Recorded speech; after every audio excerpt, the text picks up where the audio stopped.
Fratelli e sorelle in Cristo, amici, buongiorno e buonasera dipendentemente dal posto in cui vi trovate nel mondo. Oggi faremo una meditazione sulla nuova nascita. Nella Bibbia, fratelli e sorelle e amici, ci sono più di 3500 promesse di Dio. È sempre Dio che fa le promesse. Cos'è la nuova nascita? Leggiamo insieme questo primo testo. In Genesi 18, versetto 14 è scritto: vi è forse qualcosa che sia troppo difficile per il Signore? Al tempo fisso, l'anno prossimo tornerò e Sara avrà un figlio. Ricordiamoci di questo episodio, quando in Genesi 18 Dio è sceso per poter distruggere Sodoma e Gomorra. Ha incontrato Abramo e lui fa questa promessa a Abramo che quando tornerà l'anno prossimo Sara la moglie di Abramo avrà un figlio. È la promessa dello Spirito.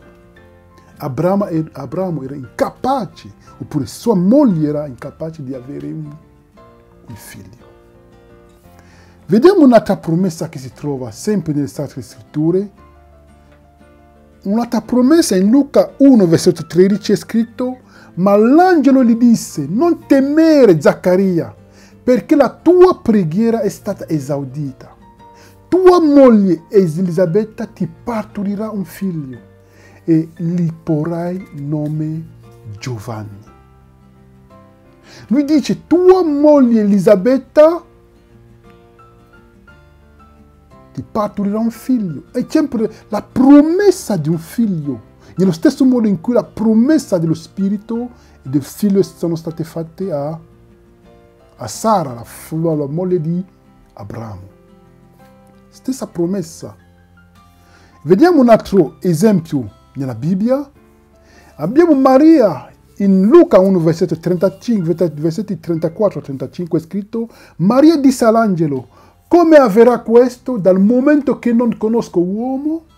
L'angelo le rispose: lo Spirito Santo verrà su di te e la potenza dell'Altissimo ti coprirà della sua ombra. Perciò anche colui che nascerà sarà chiamato Santo Figlio di Dio. Vediamo un'altra promessa che è stata fatta a Maria. Maria cosa ha detto nella sua domanda? Come avverrà questo? Dal momento che non conosco uomo? Quindi lei riconosce che lei è incapace di poter dare un figlio senza l'intervento di un uomo, senza un uomo.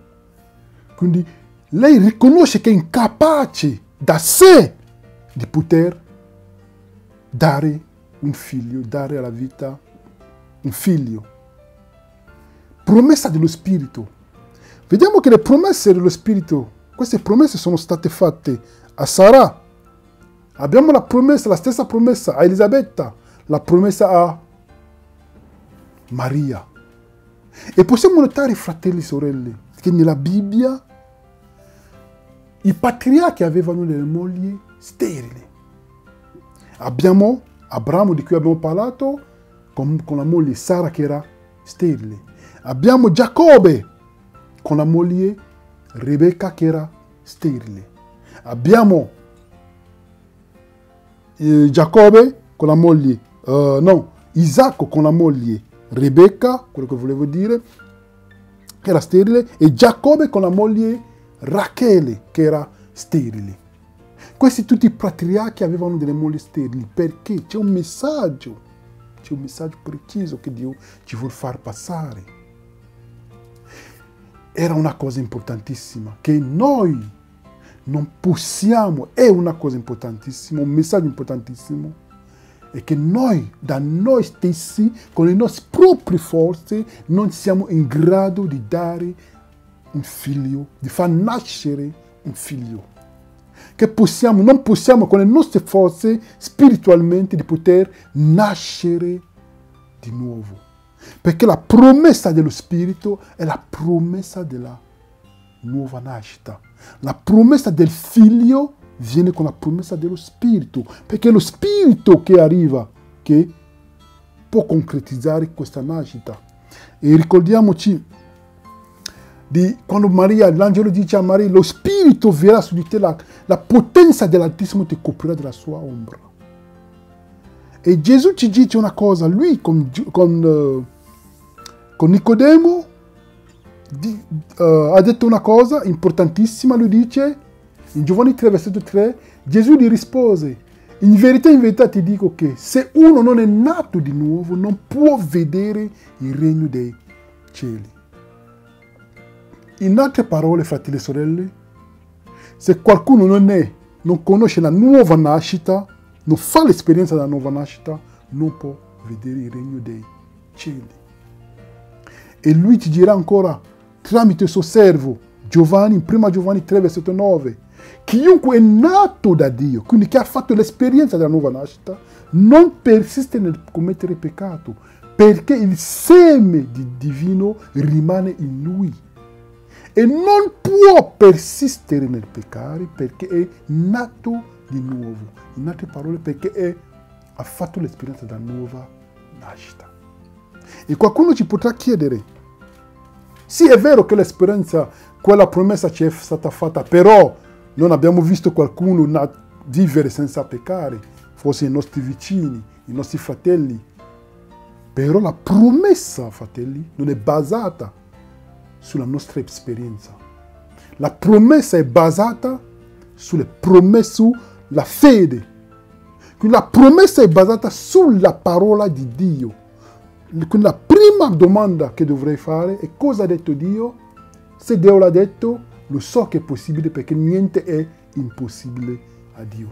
Perché se non ci credo, non potrò essere giustificato mediante la fede. Non ho bisogno di vedere per credere. Non ho bisogno di vedere. Ho bisogno solo di sapere, tramite le scritture, se Dio l'ha veramente detto. E se Dio l'ha detto, lo adempirà. Però dobbiamo crederci già per fede. Perché senza la fede, se Sara non aveva avuto fede, Abramo non avevano avuto fede nella promessa di Dio, se Elisabetta non aveva avuto fede nella promessa di Dio, se Maria, la Vergine Maria, non avesse avuto fede nella promessa di Dio, se Rebecca non avesse avuto fede nella promessa di Dio, se Rachele non avesse avuto la fede nella promessa, cioè nella parola di Dio, non sarebbe stata incinta, quindi non avrebbe ricevuto lo Spirito. È così anche per noi. Se non ci crediamo, non potremo ricevere lo Spirito. Ma visto che siamo giustificati per fede, non per vista, Dio ci dichiara già giusto dal momento in cui abbiamo la fede. Perché questo è il succo. La cosa più importante è di vivere la fede. Perché sicuramente dopo aver avuto la fede, Dio la realizzerà in noi. Questa è la promessa di Dio per noi. Per questi tempi, come Dio ci troverà, Gesù lo dice, quando lo figlio dell'uomo tornerà sulla terra, troverà la fede. Troverà la fede?